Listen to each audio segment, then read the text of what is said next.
Hello friends, आज हम आपको एक रनिंग मॉडल मार्केट का जो Redmi 13C है जिसके अंदर चार्जिंग की प्रॉब्लम आती है। चार्जिंग की प्रॉब्लम तो हमारे बहुत सारे फ़ोनों में आती है, लेकिन Redmi 13C के अंदर कुछ एक स्पेशल पॉइंट्स हम बताने के लिए आपको आए हुए हैं कि वो पॉइंट आपका कुछ इस तरीके से है।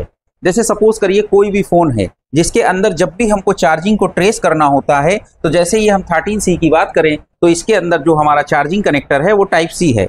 तो किसी भी टाइप सी जब चार्जिंग कनेक्टर को हम लोग ट्रेस करते हैं तो टाइप सी के चाहे कोई भी फोन हो, ओप्पो, वीवो, रियलमी, एमआई, कोई भी हो, XYZ, सभी फोनों के अंदर हम लोगों को ये माइंड में सेट है कि हमें 4 नंबर पिन के ऊपर VCC पिन हमारी होती है कि जो हमारी वीबस पिन होती है, USB पिन होती है जिस पर वोल्टेज आते हैं। तो जनरली जब हम लोग 4 वोल्ट यहाँ चेक करते हैं और चेक करने के बाद नेक्स्ट स्टेप में जब हम यहाँ पर देखते हैं कि जो हमारा सब PCB का कनेक्टर है इसके इस पॉइंट के ऊपर हमारे वोल्टेज मिलते हैं, तो हम ये समझते हैं कि यहाँ से यहाँ तक की जर्नी हमारी कंप्लीट है, यानी ये जो हमारा ये वोल्टेज का पाथ है ये कंप्लीट है। लेकिन बात ये आती है कि जब इसके ऊपर हम अपना फ्लक्स या पट्टा लगा देते हैं तो ये वोल्टेज हमारे मदरबोर्ड के अपर पार्ट में आ जाते हैं।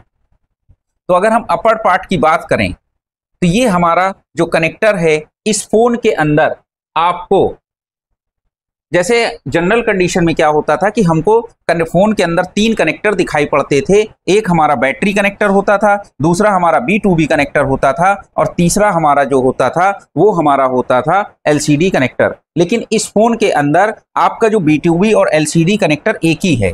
तो इस वजह से अगर आप इस फोन के अंदर चार्जिंग प्रॉब्लम को ट्रेस कर रहे हैं तो जब भी हम चार्जिंग का पट्टा यहाँ पर लगाएंगे, यानी सब PCB वाला या डिस्प्ले वाला जो पट्टा हम यहाँ पर लगाते हैं, आप इसको समझ लीजिए कि B2B कनेक्टर है। तो जब भी आप पट्टा लगा देंगे तो पट्टा लगाने के बाद आप ये देखेंगे कि इस पॉइंट्स के ऊपर आपको वोल्टेज मिल जाते हैं। तो आप ये समझते हैं कि नीचे से लेकर ऊपर तक की जर्नी हमारी कंप्लीट है। लेकिन बात ये आती है कि जब ये वोल्टेज हमारे आगे हैं जो वीबस वाले हैं, वीबस के वोल्टेज, एक जो जनरल कंडीशन हमारी होती है कि वीबस वोल्टेज हमारे OVP IC पर जाते हैं।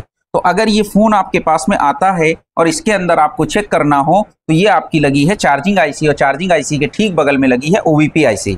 तो अगर आपने ये देखना है कि OVP IC पे वोल्टेज आ रहे हैं या नहीं आ रहे, तो आप चाहें तो इस कैपेसिटर पे चेक कर सकते हैं या यहाँ चेक कर सकते हैं या इस रेजिस्टेंस पर चेक कर सकते हैं। अगर यहाँ पर आपको वोल्टेज मिल गए तो इसका मतलब ये होता है कि हमारी OVP के अंदर वोल्टेज आ रहे हैं। अब बात ये होती है कि जब OVP पे वोल्टेज आ रहे हैं तो OVP से वोल्टेज निकलने भी चाहिए। तो जो हमारे OVP से वोल्टेज निकलते हैं वो वोल्टेज हमारे इन 3 बॉलों के थ्रू आउट होंगे और इस वोल्टेज को चेक करने के लिए आप चाहें तो इन 2 कैपेसिटर पर भी चेक कर सकते हैं जिसका नाम यहाँ पर वीबस इन दे रखा है। अगर यहाँ पर इनपुट आपको मिल गया और यहाँ पर आउटपुट मिल गया तो आप ये समझते हैं कि OVP IC सही है।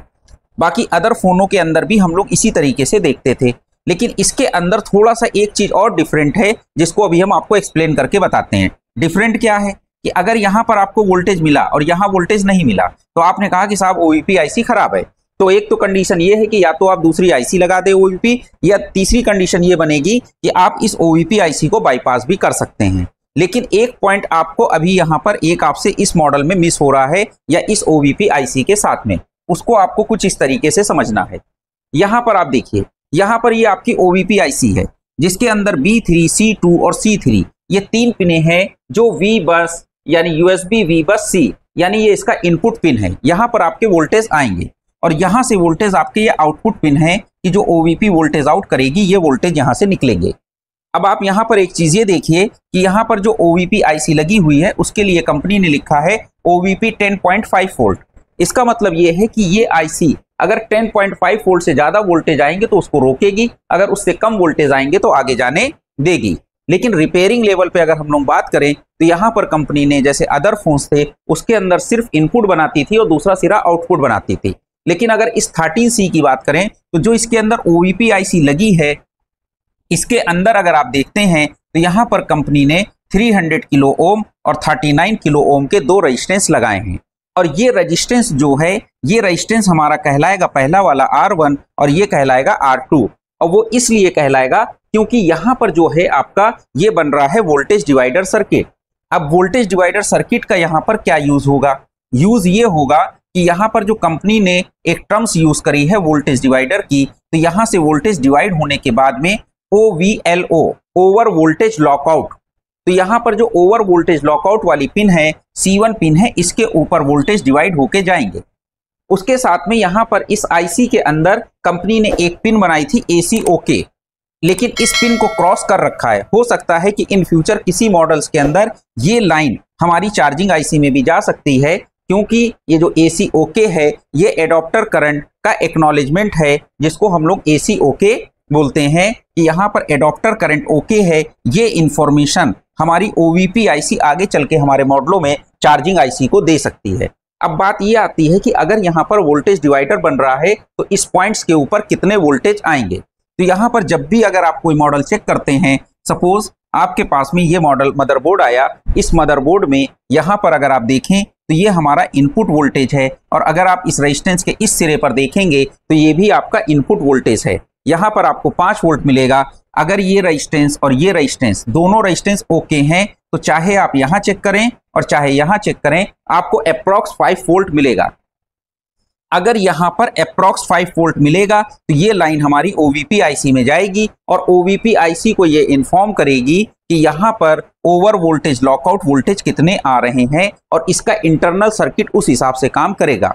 अगर किसी रीजन से आपका ये रेजिस्टेंस या ये रेजिस्टेंस उखड़ गया या निकल गया, या वाटर डैमेज या किसी कंडीशन की वजह से इसके ऊपर रस्ट आ गया और ये रेजिस्टेंस आपके डैमेज हो गए, तो इस OVP आईसी को गलत इंफॉर्मेशन चली जाएगी, और गलत इंफॉर्मेशन का मतलब है कि यहाँ पर गलत वोल्टेज चले जाएंगे। उस कंडीशन में होगा ये कि ये जो आपकी OVP आईसी है ये वर्क नहीं करेगी। और अब आपने बाय द वे कोई दूसरी भी OVP आईसी लगा दी तो उस कंडीशन में वो भी काम नहीं करेगी। तो अगर आप इस आईसी को बाईपास कर रहे हैं तब तो आपका काम हो जाएगा, लेकिन अगर आपने सोचा कि ये OVP आईसी खराब हो गई है, हम मार्केट से दूसरी आईसी या किसी फोन से दूसरी आईसी लगा दें, और अगर ये रिक्वायरमेंट गड़बड़ हुई या ये रेजिस्टेंस गड़बड़ हुआ तो ये OVP आईसी काम नहीं करेगी। सारी बातों का कंक्लूजन ये है कि आपको ये देखना है जब भी आप इस फोन को रिपेयर करें और आप यहाँ पर चेक करें कि यहाँ पर 5 वोल्ट आ रहा है या नहीं आ रहा है, उसके बाद नेक्स्ट स्टेप में आपको चाहे तो रेजिस्टेंस के इस सिरे पर और इस सिरे पर अगर आपको यहाँ पर 0.5 मिल गया तो इसका मतलब इसका वोल्टेज डिवाइडर ओके है, और हमारी जो OVP आईसी है कि उसकी इनपुट वोल्टेज और ओवर वोल्टेज लॉकआउट ये 2 वोल्टेज ओके हैं। इस कंडीशन में हमारी OVP आईसी को वोल्टेज निकालना चाहिए। अगर इस आईसी ने वोल्टेज ये 2 रिक्वायरमेंट पूरी होने के बाद भी नहीं निकाली तो आपको ये समझ जाना है कि ये आपकी OVP आईसी खराब है। इसका मतलब आपकी जो OVP आईसी चेक करने के लिए अब आपको 2 चीजें देखनी पड़ेंगी, एक इनपुट वोल्टेज और एक ओवर वोल्टेज लॉकआउट के लिए जो रेजिस्टेंस है। अगर ये 2 रिक्वायरमेंट ओके है और ये आपकी आईसी काम नहीं कर रही है तो आप आईसी बदल दीजिए, आपका वोल्टेज पास हो जाएगा और आपको चार्जिंग आईसी जो है उसको VBus मिल जाएगी। तो आपकी प्रॉब्लम यहीं से सॉल्व हो जाएगी। हो सकता है कि आपको ये नॉलेज पहले से हो, और अगर जिनको नॉलेज नहीं है तो उनके लिए ये एक नया नॉलेजेबल वीडियो हो सकता है। Thanks for watching this videos.